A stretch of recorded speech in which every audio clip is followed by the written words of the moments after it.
آواز Urdu T V میں آپ کا استقبال ہے۔ طلبہ کی حوصلہ افزائی کے لیے شائننگ سٹارز ایوارڈ۔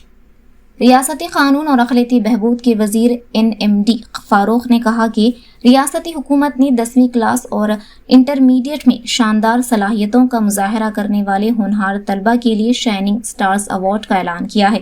پیر کے روز چبولو روڈ پر واقع ASR کلیانہ منڈل میں 10ویں جماعت اور انٹرمیڈیٹ کے دوسرے سال میں بہترین نتائج حاصل کرنے والے طلبہ کو ضلع سطح کی شائننگ سٹارز ٹیلنٹ ایوارڈ 2025 پیش کیے گئے۔ اس پروگرام میں ضلع کلکٹر G راجکماری، district education officer Janardhan ready, ضلع عہدیداران، طلبہ، اولیاء طلبہ اور دیگر نے شرکت کی۔